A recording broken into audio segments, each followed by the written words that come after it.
यह कहानी है उस जगह की जहां गोलियां नहीं चली लेकिन खून बहा, जहां हथियार नहीं थे लेकिन हौसला था और जहां भारत के मात्र 21 जवानों ने बता दिया कि भारत झुकता नहीं, भारत अब हमला करता है। वह बर्फीली रात जिसने बदल दिया भारत का इतिहास। आज इस वीडियो हम बात करेंगे बैटल ऑफ गलवान की। गलवान घाटी लद्दाख के पूर्वी हिस्से में स्थित है, जो भारत और चीन के बीच की लाइन ऑफ एक्चुअल कंट्रोल के बेहद पास है।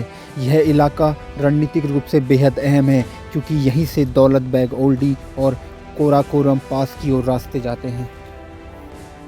भारत और चीन के बीच सीमा विवाद कोई नया नहीं है। सन 1962 का युद्ध, उसके बाद कई बार तनाव, लेकिन दोनों देशों के बीच एक अनकहा नियम था, बॉर्डर पर गोली नहीं चलेगी। इसी नियम के तहत सैनिक आमने सामने तो आते थे लेकिन हिंसा से बचा जाता था। दरअसल भारत और चीन के बीच कभी लाइन ऑफ एक्चुअल कंट्रोल यानी LAC कभी पूरी तरह से तय नहीं हुई। यही कारण है कि भारत और चीन के बीच हमेशा टकराव होता आया है।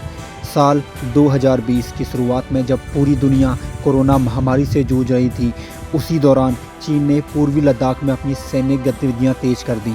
चीन ने LAC के पास अचानक सैनिकों की संख्या बढ़ाई, टेंट लगाए और कई जगह पर अस्थायी ढांचे खड़े कर दिए। भारत ने इसका विरोध किया और भारतीय सेना ने साफ कहा, ये इलाका हमारा है और यहाँ की यथास्थिति बदली नहीं जा सकती। इसके बाद दोनों सेनाओं के बीच कई दौर की बातचीत हुई। तय यही हुआ कि दोनों पक्ष पीछे हटेंगे और तनाव कम किया जाएगा, लेकिन यहीं से मामला बिगड़ने लगा। 15 जून 2020 को भारतीय सेना की एक पेट्रोलिंग टीम गलवान घाटी पहुंची ताकि यह देखा जा सके कि क्या चीन सच में पीछे हटा है या नहीं।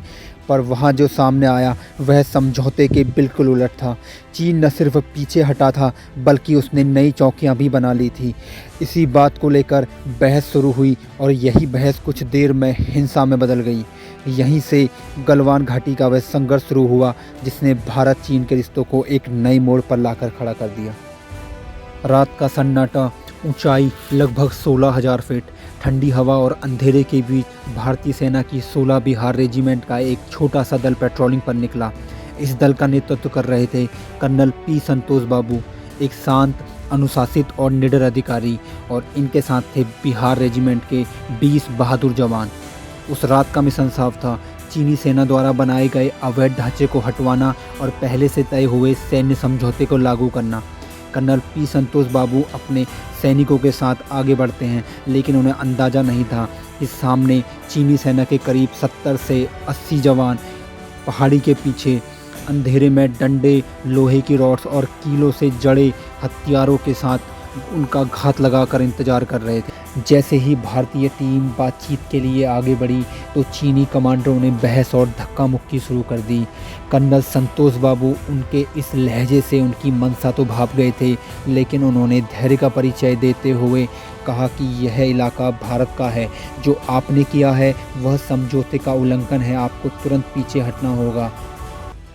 जैसे ही भारतीय टीम बातचीत के लिए आगे बढ़ी तो चट्टानों के पीछे छुपे चीनी सैनिकों ने उन्हें पीछे से घेर लिया। हाथों में डंडे, लोहे की रॉड और बड़े बड़े पत्थर। उन्होंने पहले से जगह चुन रखी थी। भारतीय जवान जो कि निहत्थे थे और इस हमले से बेखबर, बंदूकें पास में नहीं थी क्योंकि नियम यही था कि टकराव नहीं होगा, लेकिन अब टकराव सामने था। देखते ही देखते चीनी सैनिकों ने बिना किसी चेतावनी के भारतीय जवानों पर हमला कर दिया। कर्नल संतोष बाबू ने बहादुरी का परिचय देते हुए जवानों से कहा, घबराओ नहीं, पीछे नहीं हटना, जो पत्थर हाथ में आए उठा लो और उन्हें ही अपने हथियार बनाओ। यह सुनते ही जवान भारत माता की जय, बजरंग बली की जय के साथ हाथों में पत्थर लिए दुश्मन पर टूट पड़े।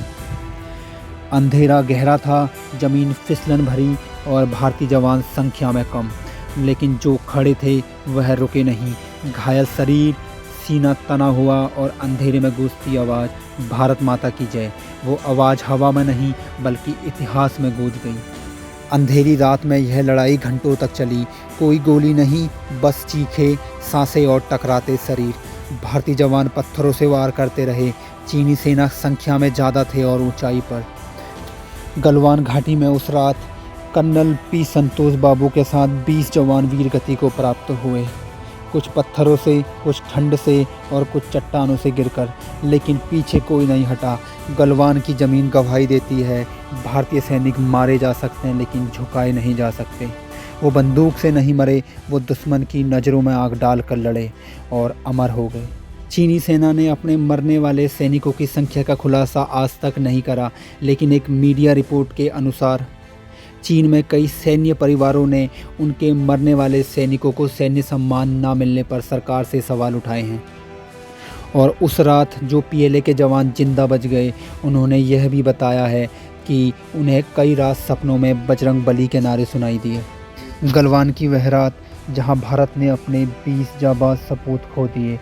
पर यह कहानी यहीं ख़त्म नहीं हुई, बल्कि असल कहानी इसके बाद शुरू हुई। देश में शौक था, हर आंख नम थी, पर भारतीय सेना की आंखों में आंसू नहीं थे, वहाँ सिर्फ आग थी, संकल्प था। हम शांति चाहते हैं, लेकिन कमजोरी हमारी फितरत नहीं। अब जवाब शब्दों से नहीं, रणनीति से दिया जाएगा। गलवान के बाद भारत ने चुप्पी नहीं साधी, भारत ने तैयारी की। एलएसी पर हजारों अतिरिक्त सेना को बढ़ाया गया, टैंक, तोपें और आर्टिलरी को आगे लाया गया।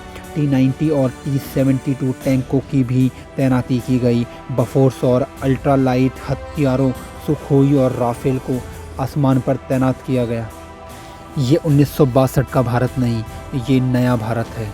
ये सिर्फ हमला सहता नहीं, बल्कि हमला करना जानता है। भारत ने सिर्फ बॉर्डर पर नहीं, हर मोर्चे पर हमला किया।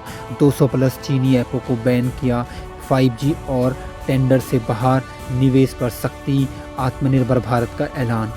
और व्यापार से भी राष्ट्रहित होगा और भरोसा भी। भारत ने बातचीत भी की, लेकिन दबकर नहीं, बराबरी की शर्तों पर। कई दौर की मिलिट्री टॉक्स, पैंगोंग झील से पीछे हटना और तनाव में कमी। भारत ने साफ कर दिया, शांति चाहिए पर सम्मान के साथ। गलवान के बाद भारत बदल गया। अब भारत सिर्फ प्रतिक्रिया नहीं देता, यह रणनीति बनाता है। ये नया भारत है जो शांति भी जानता है और युद्ध की तैयारी भी। गलवान के शहीदों का बलिदान व्यर्थ नहीं गया, क्योंकि उनके बाद भारत और मजबूत हुआ और दुश्मन पीछे हट गया।